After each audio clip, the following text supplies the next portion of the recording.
A temple had risen out of empty desert. The Iblis stone was hidden there. It was a dangerous artifact. It could corrupt its user into a bloodthirsty monster. Maybe he could find a way to use it, to take its power without surrendering to its wickedness. And also, his old friend Lapino needed rescuing. Of course, Renato had a pretty strong suspicion that Lapino had betrayed the rebellion, and he had a gut feeling that he needed to use that to his advantage.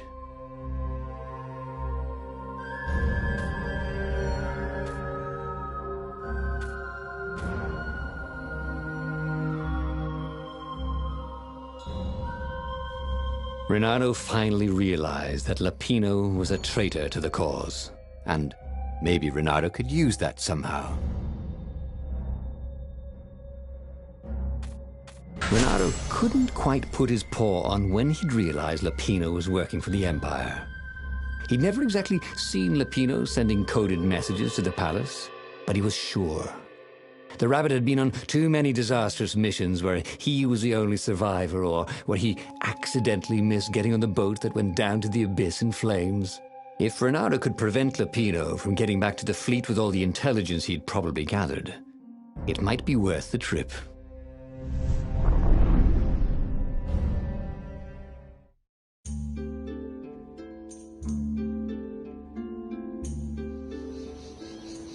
How had they come to this? They'd been on so many adventures together. Lapino had talked Renato out of prison at least 4 times, and Renato had rescued Lapino from at least 2 lynch mobs.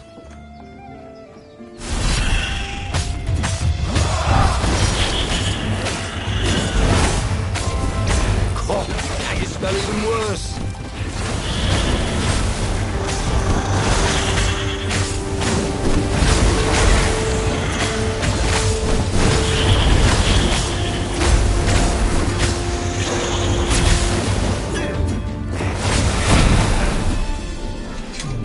Felt that the rabbit resented him. Lapino was hilarious because he was so down on himself and everyone else. But behind the laughs, he wasn't a happy camper. Ooh, was this payback? Or did the Empire have his little white tail in a vice?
Ravens were landing everywhere from dropships.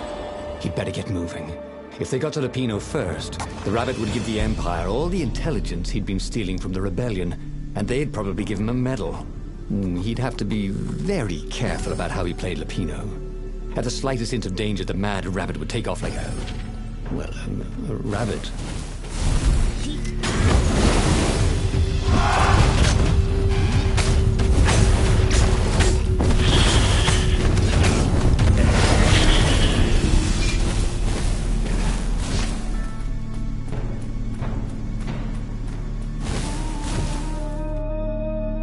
Bloody and exhausted, Renato finally reached Lapino. The rabbit was practicing shuffling his favorite deck. now that he knew what the rabbit was, there were a few things about him that Renato didn't find so amusing anymore. You sent me an urgent message saying that you're in danger.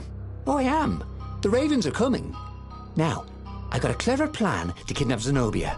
Renato wanted to clap shackles on the rabbit and shout, "You're a traitor, and I'm not falling for it." But if there was one thing Renato was sure of, it was that the core of the Sky Ripper was dangerous mostly to its user.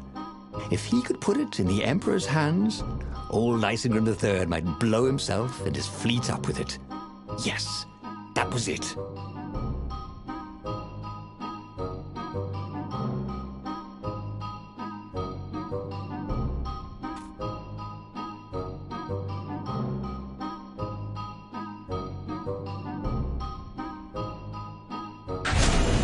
Renato felt like a real hero, brave and smart. He told the rabbit all about the Sky Ripper's God's Eye core. "I'll go get the core while you attack Zenobia," he told the rabbit. "Wait, I've an even better idea. I'll get the core and you attack Zenobia," said the rabbit. "Right, yeah, that is better," agreed Renato. Perfect. The traitor would make sure the Emperor got the core. Now Renato just needed the Emperor to use the core. If he could only get something that the Emperor wanted very badly. Zenobia. He could save her and bait the Emperor at the same time.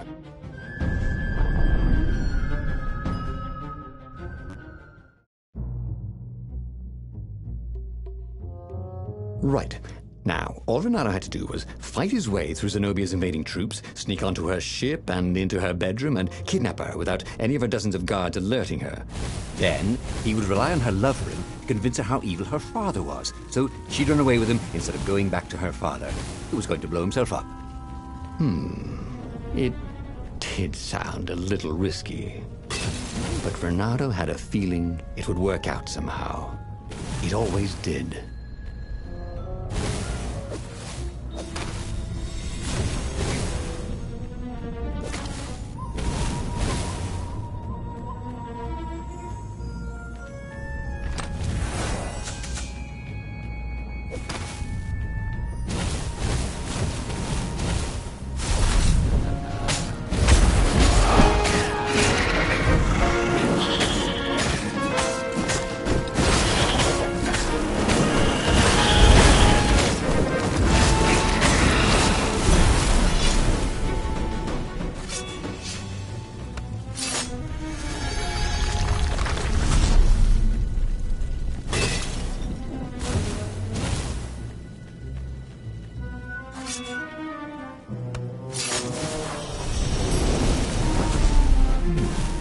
He hadn't noticed that path before.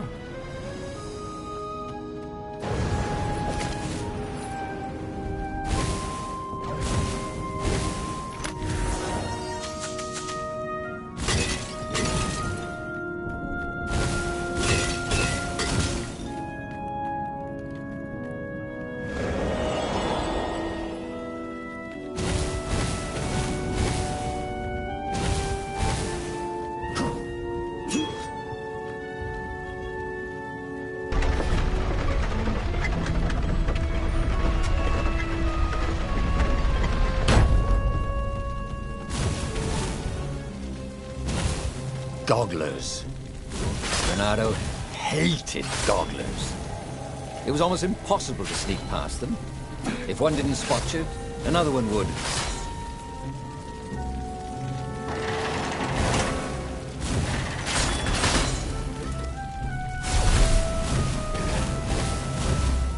Renato was halfway to Zenobia's encampment when Lepino showed up.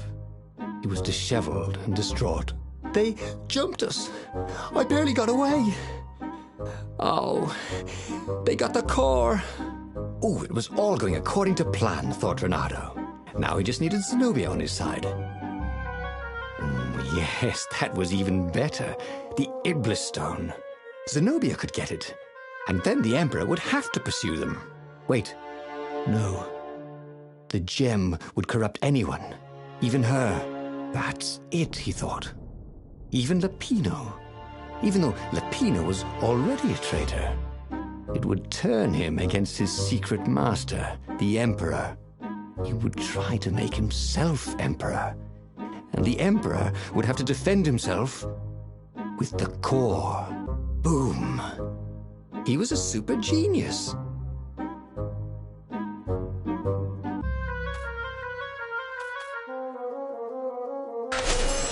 This is terrible, Renato told the rabbit. If only I had gone for the Iblis stone. But now it's lost in enemy territory. He handed Lupino a map. It gives the bearer so much power. We can only hope the Emperor never finds it. What was that? Said Lupino. I think someone's following us. I didn't hear anything. Rabbit ears. You go on ahead. I'll check it out. And with that, Lupino hopped off with the map.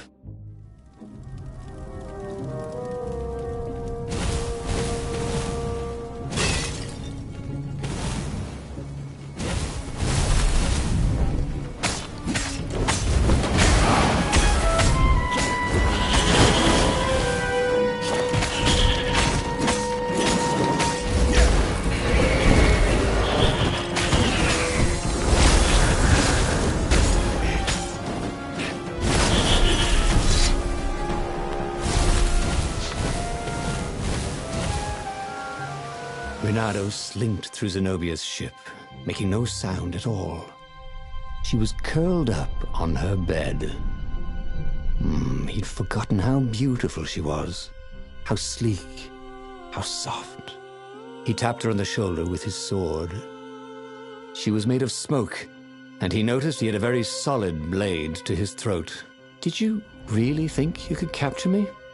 Purred a familiar voice. I just wanted to chat, said Renato. Did you ever wonder why the Emperor adopted you? He needs a sacrifice, someone who truly loves him, to make a bargain with the lost gods. That's a vicious lie. He wants to bring them back. That's crazy. Why would anyone... They could make him immortal. An eater of souls. And with that, her eyes widened. She understood. Renato told her how he had rescued a priest whose order had been massacred, how he had slept in a burnt village. At midnight, the Emperor's victims had come to him in his dreams to tell him of the hideous eldritch rituals they'd been sacrificed in. He could still see those kittens and puppies, their wide, sad eyes, their moist noses. You can't prove that. I've got a witness at the observatory.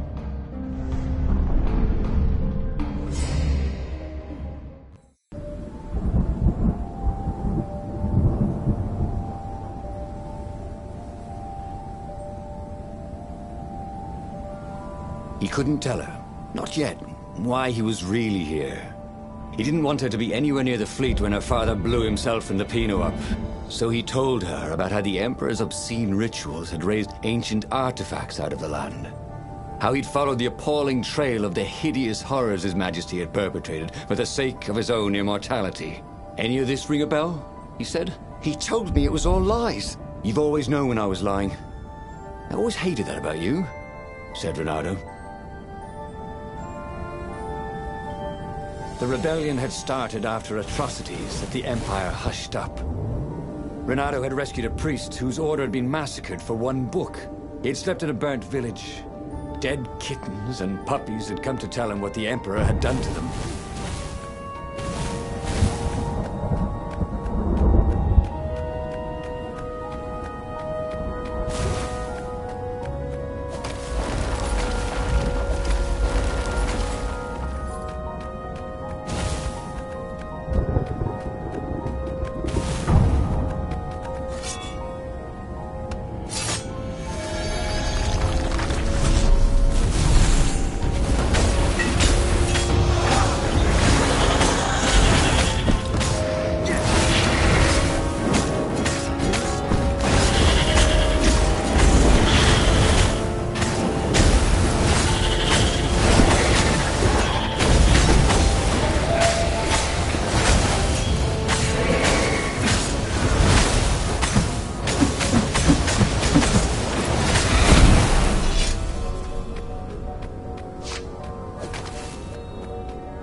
What's these chests everywhere? Wondered Renato. I should send him a thank you note. Don't you think I'd know if my father started practicing black magic? Why? Would you join in? No. I'd destroy his books and I'd... Oh, God. Okay, you're not completely wrong. They've resurrected one of his victims. Well, look, it's not exactly alive, but it can talk. A true witness, she said.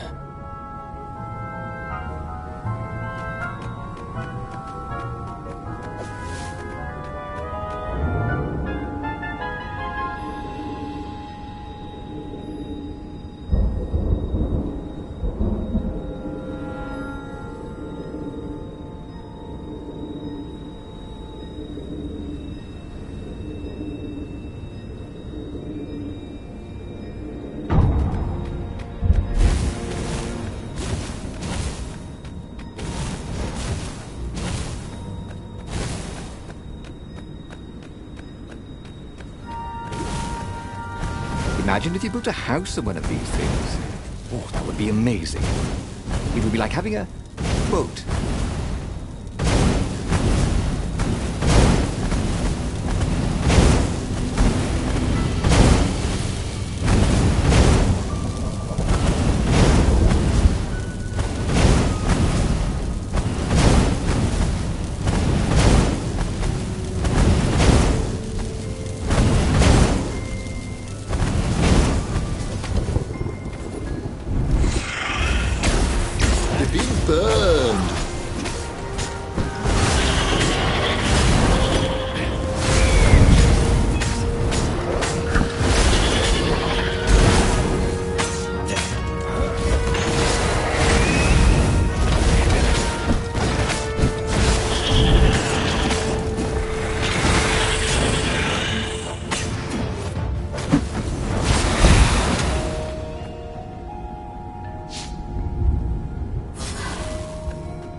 The observatory was a burning hulk.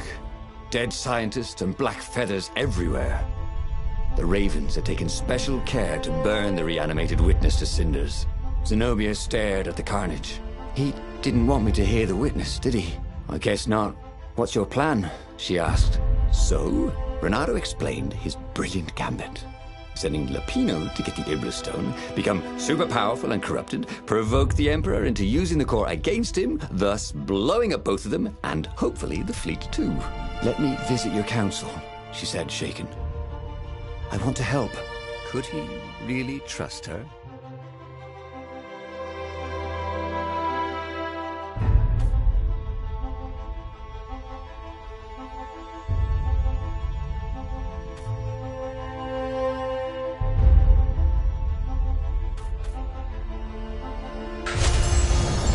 Done it. He'd made Zenobia see how evil her father really was. He wished she didn't feel this urge to join in the rebellion. After all, he'd taken care of the Emperor, right? Yeah, but she'd always been conscientious like that. She told him she had to go somewhere first. So Renato gave her the location of the secret base, and they agreed to meet in the ruins. He had a very good feeling about this.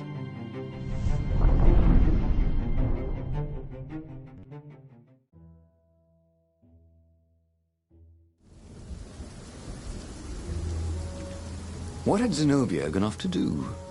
What was more important than meeting the rebel council? Had he made a mistake, sending her to the ruins? No.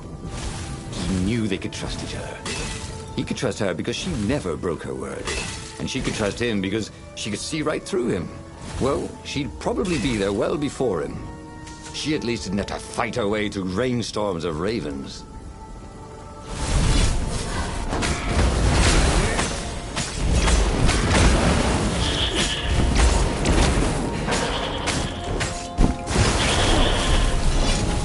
Funny about librarians. People thought of them as fussy clerks who shushed them for talking. But the librarians thought of their books as sacred, and themselves as priests in a temple of knowledge. Who knew they were willing to die to protect it?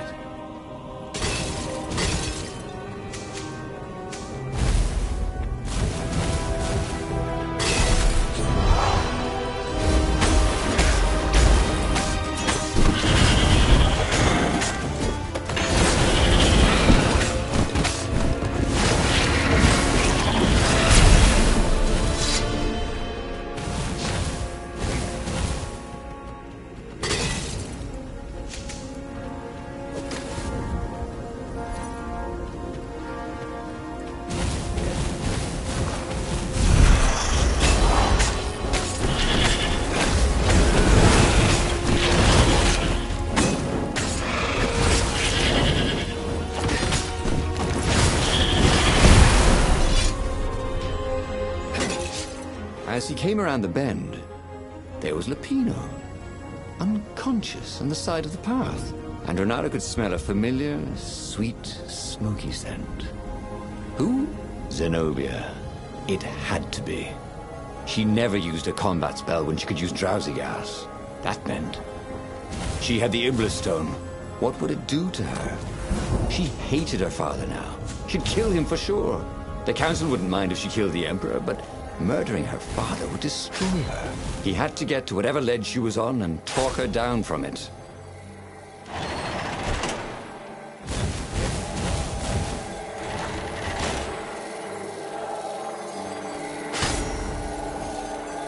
Didn't your mother tell you it's rude to stare? Snapped Renato, a little smug.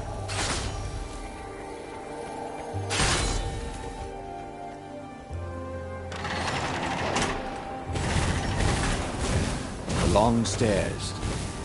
So he was close to the rebel base.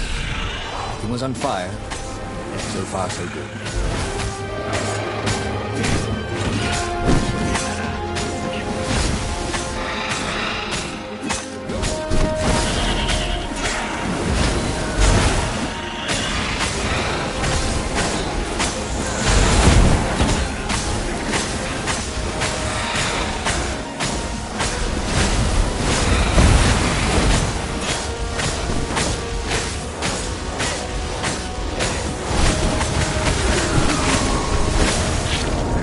Sometimes, at home, he could wave his sword around for hours.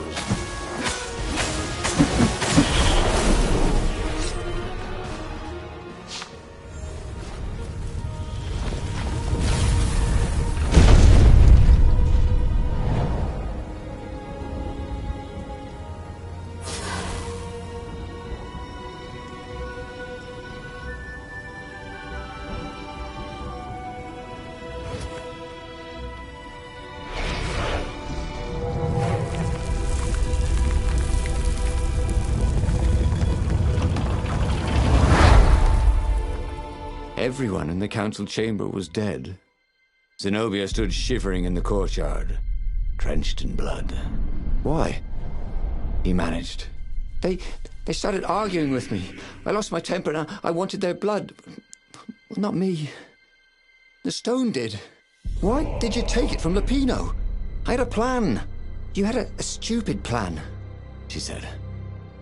I'm going to go kill my father now. No, you can't. You'll just take his place. You'll become worse than him. Get out of my way, or I'll kill you too.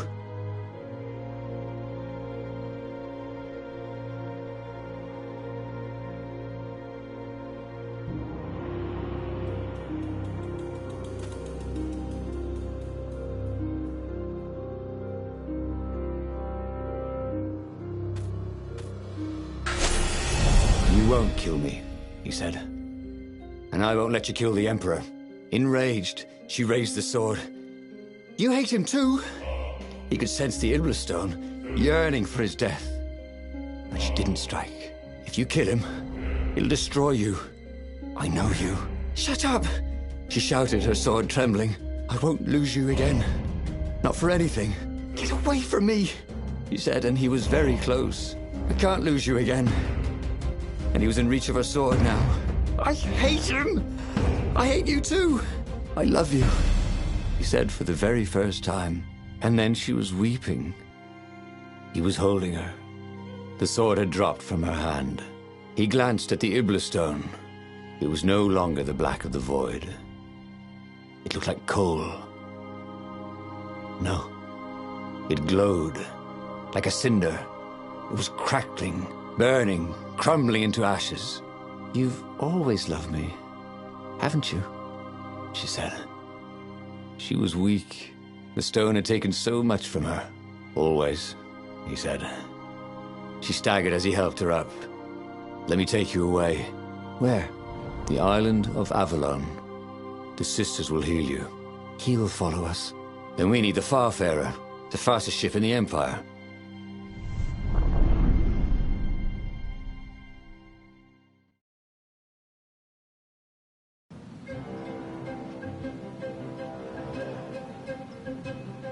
The Empire had seized his ship. They'd have to take it back.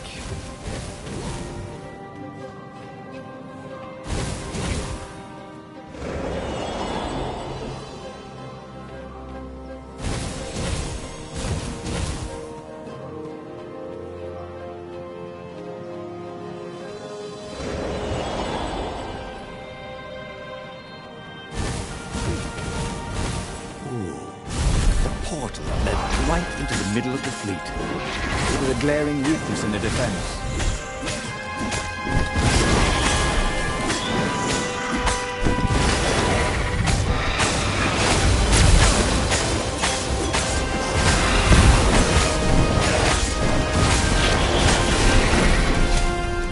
Zenobia was in no shape to fight. But he never fought so well. He wasn't fighting for money or loot or a cause. He was fighting for her. For them. His sword danced, his feet flew, and the ravens recoiled from his ferocity.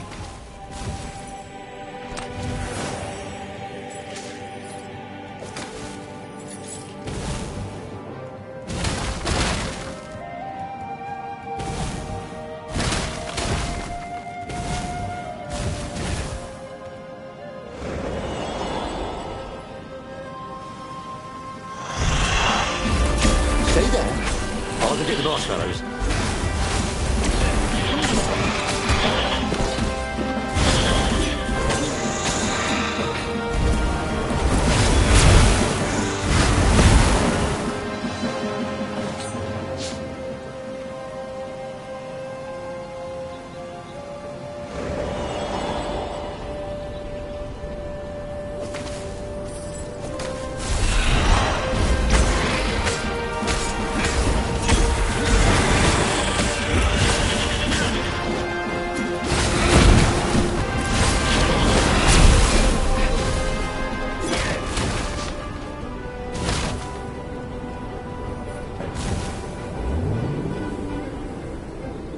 There was an inscription. Praised the sun.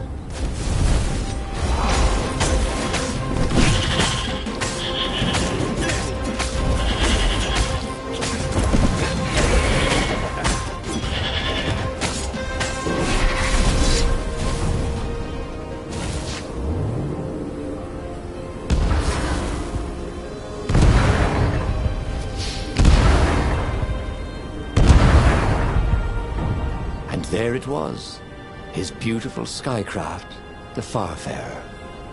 They would fare very far indeed, beyond the Empire, beyond the reach of the Empire, to the mystical island of Avalon. He didn't know exactly where it was, but he knew he could find it. And they would find peace there. Second star on the right, and straight on till morning, laughed Zenobia. And they laughed together for the first time in a long time.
But they did not go unnoticed.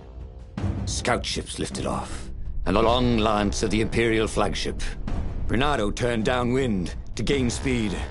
The Raven ships could pursue, but they couldn't close. The Farspeaker croaked, "You return her and live!" "Go sacrifice yourself," yelled Bernardo. "Then you won't have her either." On the flagship, the Emperor was readying some arcane weapon. It couldn't be. It was the core. A devastating beam lanced out of the flagship. Bernardo zigzagged wildly to keep the Farfare out of it. Now the Raven scout ships were closing the distance, and the beam was getting closer too. Then came a blinding flash, and the air was searingly hot all around him. There was a thunderous, deafening roar. He could smell burnt oak and burnt feathers and burnt flesh. But when he could hear and see again, they were alive and unhurt. And they were alone in the sky. Zenobia embraced him. They had done it. Through luck and through love, they had won the war. "Avalon, here we come," he said as he held her arms wide in the prow of the boat and let her feel its speed. "Maybe the real Avalon is wherever we're together," she said. And so, after a bit of an argument, Bernardo and Zenobia went to one of the two Avalons. The one shrouded in mists, or the one in their hearts. But which one they went to, I'll never tell. He'd done it. He'd forged his own destiny. Well, he hadn't actually done it. But he knew what he would do. Bernardo smiled at the book. He practically wanted to kiss it. The kid's sacrifice hadn't been in vain. He'd saved the book and saved the world. Bernardo owed him and his mother so much. Bernardo lowered the mainsail and let the Farfarer shoot forward in the breeze. Second star to the right, and straight on till morning. This time, he would win.